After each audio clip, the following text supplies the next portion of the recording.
علم طاقت ہے، لیکن کردار علم سے زیادہ طاقتور ہے۔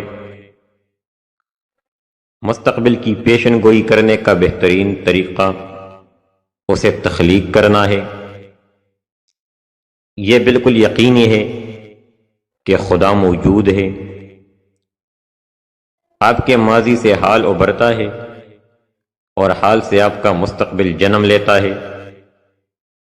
زندگی ایک جدوجہد ہے اور استحقاق کا معاملہ نہیں ہے۔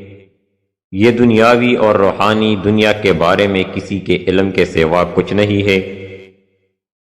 اگر کوئی بہادر کی زندگی نہیں جی سکتا تو بہادروں کی طرح مرنا بہتر ہے۔ شبنم کے قطرے سے ایک سمندر بنائے، چاند سے روشنی نہ مانگو، اپنے اندر کی چنگاری سے حاصل کرو۔ بہتری ابھی آنا باقی ہے، اس لیے امید کبھی نہ چھوڑو۔ اپنی قدر و قیمت سے آگاہ رہے، اسے حاصل کرنے کے لیے اپنی تمام تر طاقت کا استعمال کرے۔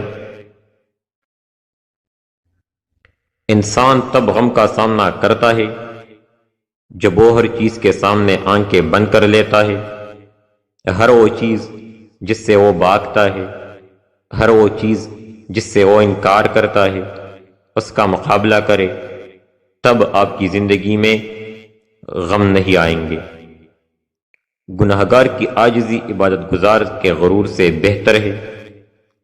علم کی جستجو جس رنگ میں بھی کی جائے عبادت ہی کی ایک شکل ہے۔ جو شخص اپنی عظمت کے گیت گائے وہ کبھی عظیم نہیں ہو سکتا۔ انسان کو ہمیشہ یاد رکھنا چاہیے کہ نیک عمل کبھی ضائع نہیں ہوتا۔ غلامی بہت بڑی لعنت ہے۔ غلامی زبان سے وہ کچھ کہلوا سکتی ہے جو انسان نہیں کہنا چاہتا۔ وہ بندہ دولت، عزت اور صحت کی خواہش چھوڑ دے جو بخیل ہے اور ہمیشہ اپنے حق سے زیادہ کا امیدوار ہے۔ دولت کا مستحق صرف سخی انسان ہے۔